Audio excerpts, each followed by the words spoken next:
Magkaka-alaman na po tayo kung totoo po talaga yung 11,000. Kung hindi po nila isasubmit, Mr. Chair, I will ask the offices I mentioned here, subpoena duces tecum at testificandum. Maraming salamat po, Mr. Chair. Thank you, Congressman Marcoleta.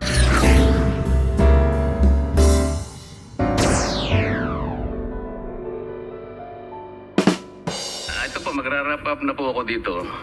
Ito pong nabanggit uli yung mga manggagawa. Kagaya po ng sinabi natin, nakalulungkot po talaga ito. Ang Congress po nakikipag-sympathize sa kanila. 11,000 workers.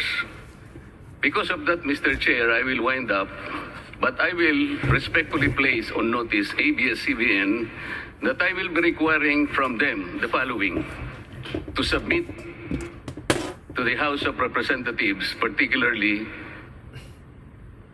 ito pong dalawang committee na gumagabay sa atin. Number 1, 2018-2019 ALPA list of withholding tax report of Abs-Cbn employees to the Bureau of Internal Revenue submitted and received.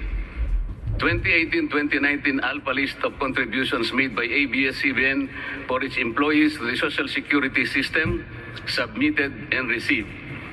2018-2019 ALPA list of contributions made by Abs-Cbn for its employees to Philippine Health Insurance Corporation submitted and received.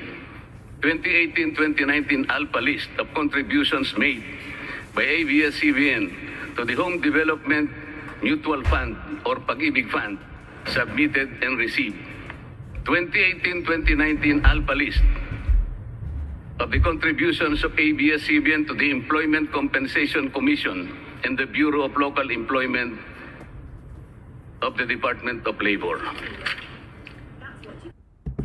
List of pending labor cases at the National Labor Regulations Commission filed against Abs-Cbn.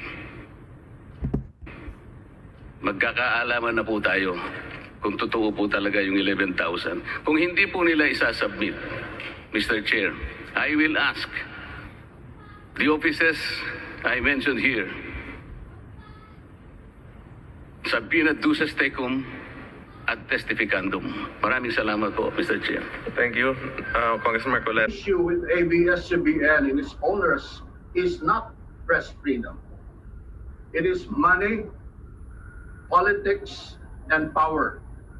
How power is acquired, how it is abused and maintained, and most of all, how it obstructs the country's economic and democratic development. For the past few days, ever since Abs-Cbn supposedly went off the air, their stars and celebrities have taken to social media to rail against what they perceive to be oppression on the part of the government. In desperation, they would want to use their influence over the multitudes of fans to muddle the issue and drum up support for their network. One of the more prominent stars who spoke against the government is Coco Martin. He said in a social media post addressed to me that, and I quote, "Kapag ang pamilya ko kinanti, kahit sino ka pa, lalabanan ako ng patayan sa'yo, kahit patayin mo pa ako." Maraming salamat, Solicitor General Joe Calida, at sa bumubuo ng NTC sa kontribusyon ninyo sa ating bayan. Tinatarantado ninyo ang mga Pilipino. It appears that he is spoiling for a fight. He feels that he can solve their problems the same way as he solves them on screen with much of bluster and bravado. Allegedly, he has apologized for his tantrum. However, we cannot discount the fact that in his rage, Coco Martin's outburst showed a clear lack of understanding of the situation. His sarcasm is clear.